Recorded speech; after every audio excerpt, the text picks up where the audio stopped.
skills. All that and more is coming up. First, we will visit the Da Vinci Academy, another example of innovation in Hall County schools. It's a program for gifted middle school students that allows more freedom to explore than the traditional curriculum. I spoke earlier with Superintendent Will Schofield, who will talk to us about the Da Vinci Academy and how it fulfills his vision for the school system. Well, here we are at the Museum of Inspired Learning in the Da Vinci Academy. This is one of the many things that is brand new for Hall County schools this year. Tell us about it. Well, it's, you know, Nikki, the Da Vinci Academy is just, it's a piece of the puzzle, and what we've been saying for the last 15 years in public education is, you know, when you walk into a school, whether it's in Hall County, Georgia, or whether it's in Colorado Springs, Colorado, I always get a little uneasy because it looks a lot like the school that I attended. And it probably looks an awful lot like the school that my parents attended, and maybe even the school that my grandparents attended. I hope not. And while people might say, well, what's wrong with that? I guess the way I would answer that is I'd ask them the question, I'd answer that question with a question. I'd say, well, does the world look any differently than the world looked during our grandparents' time, during our parents' time, even during my time? And I think the obvious answer is, my goodness, how it has changed. And the rate of change has been exponential. As a matter of fact, the world changed again last night while we slept. And so one of the things that I'm so proud of is we have a team here in Hall County that realizes that the world is changing, that realizes that our children are not going to compete with the children from Gwinnett County and the children from Dawson County or even children from California, but that they're real competitors that they will compete with in the next 50 years. It's now a world stage, and it will be the Asian Tigers, it will be the Eastern Europeans.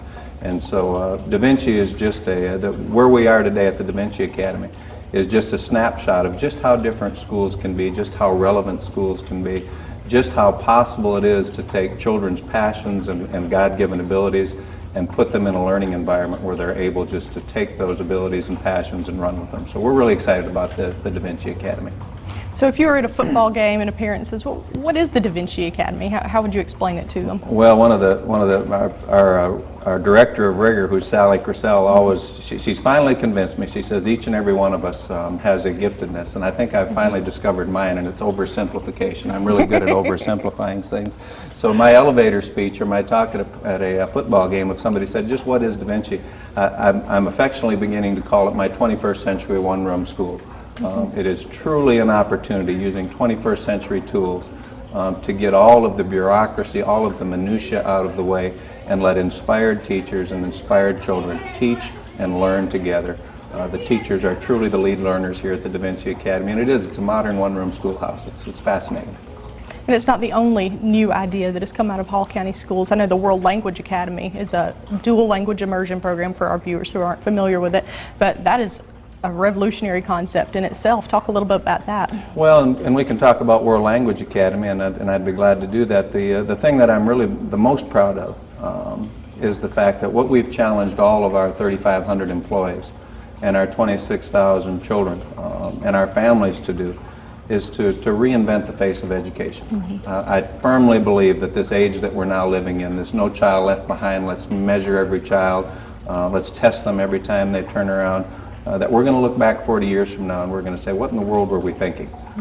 If we truly believe that what's going to make us globally competitive is taking our most fragile students and getting them up to a very minimal level of competency, we're going to be disappointed.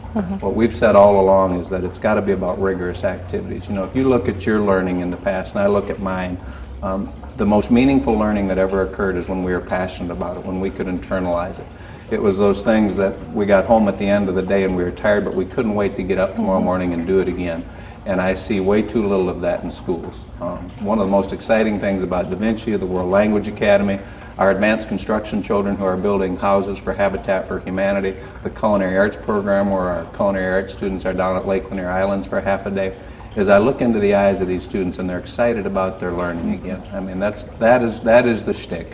So we're proud of the fact that at the World Language Academy we've got 5-, 6-, and 7-year-olds that are learning Spanish and they're learning Mandarin Chinese.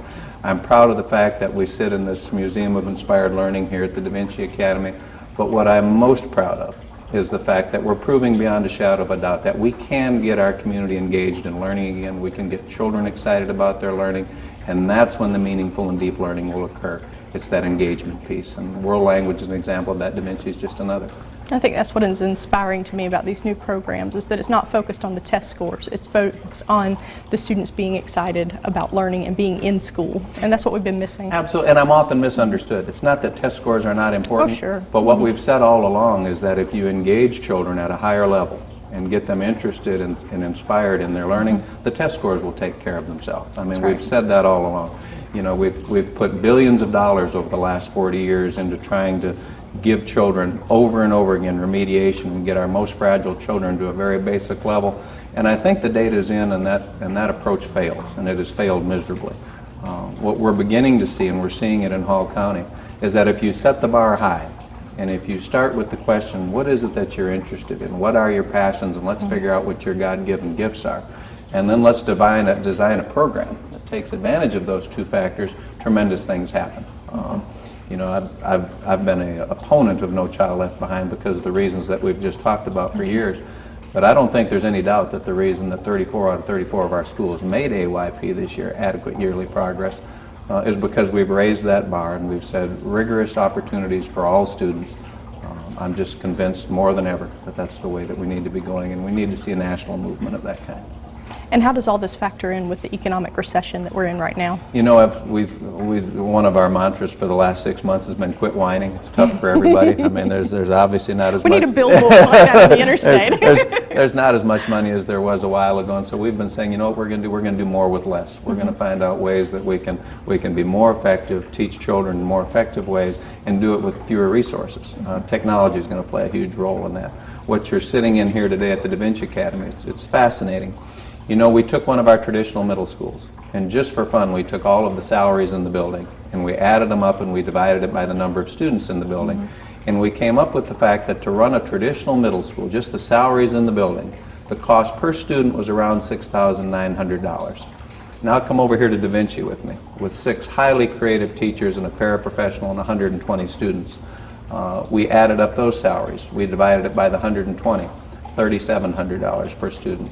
So here's an example of an educational program. It's not for everyone, but it's going to meet the needs of these students tremendously well, much better than a traditional school could.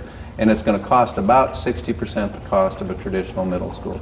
We don't have cafeteria workers here. We don't have custodians. We tell children if they want to be part of Da Vinci, you know what, if you drop something, pick it up. You're going to have to take your turn sweeping the floor once a week.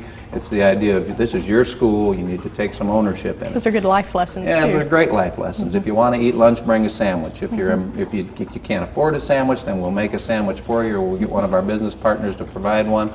But it's the whole idea of, you know, 100 years ago when you looked at an American school, it was a teacher, it was 35 learners between the age of 5 and 15, and it wasn't perfect. But for a lot of children, it worked pretty darn well. And when we take that concept and we ratchet it up to 2009 and we throw in some 21st century technology and laptops for every child and community resources coming in, we're just convinced that this is a recipe for a pretty powerful and incredible new style of learning in the year 2009. Well, I have to say I'm excited about Hall County Schools after talking to you. Well, we're excited too. We have great people. Well, thank you so much for being here. I appreciate your time. It's our pleasure, and we look forward to seeing you again. Thank you very much.